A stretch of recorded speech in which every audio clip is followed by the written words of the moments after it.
ایک بھٹے والا ٹھیلا چلاتا تھا۔ روز اس کے پاس ایک بچہ آتا تھا جو اس سے بھٹا لیا کرتا تھا۔ چاچا ایک بھٹا تو دے دو، وہ دے دیا کرتا تھا۔ ایک دن ایک لمبی سی گاڑی اس بھٹے والے کے پاس آئی اور اسے 20 بھٹوں کا آرڈر دیا۔ بھٹے والا بہت خوش ہوا، اس نے اسے اچھا سا بنا کر دے دیا۔ اگلے دن پھر وہی گاڑی دوبارہ آئی اور پھر 20 بھٹوں کا آرڈر دیا۔ ایسے وہ گاڑی والا روز اپنے بچوں اور گھر والوں کے لیے 20 بھٹے لے جانے لگا۔ بھٹے والے کا کاروبار بھی اچھی طرح ہونے لگا۔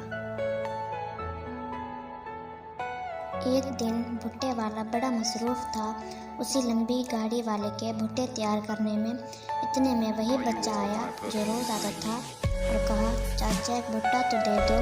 تو بھٹے والے نے کہا، ابھی جاؤ یہاں سے، میرے پاس وقت نہیں، میں مصروف ہوں، بار بار آ جاتے ہیں بھٹا مانگنے۔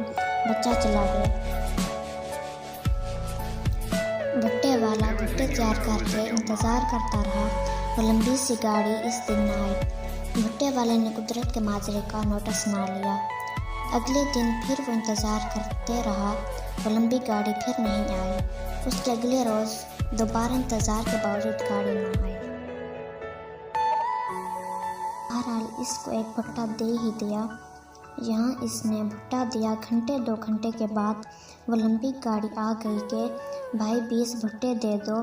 اس نے جلدی بھٹے بنائے اور گاڑی والے کو دے دیا اور گاڑی کے مالک سے پوچھا۔ مالک نے کہا، اب میں دوسرے راستے سے جاتا ہوں اور دوسرے پمپ سے تیل بھرواتا ہوں، لیکن اس پمپ کے مالک نے مجھے رابطہ کیا اور کہا میرے ملازمین کی غلطی ہے، اگلی بار سے ایسا نہیں ہوگا، تو میں نے اسے معاف کر دیا اور اپنا یہ راستہ واپس اختیار کر لیا۔ بھٹے والا گھر گیا، رات سوچتا رہا، پھر اسے سمجھ آیا کہ جب اس نے بچے کو بھٹا دینا بند کیا تو اللہ نے اس لمبی گاڑی والے کے پیٹرول میں بھی کچرا ڈال دیا، اور جب اس نے بچے کو بھٹا دینا شروع کیا تو اللہ نے اس گاڑی والے کا معافی نامہ اس پمپ والے سے کروا دیا۔ گویا اس کا اپنا رزق اس بچے کے پیٹ سے جڑا ہوا تھا، جو نہ تو اس کا ملازم تھا، نہ ہی اولاد تھی، نہ ہی جاننے والا تھا، بس اللہ کا ایک بندہ تھا۔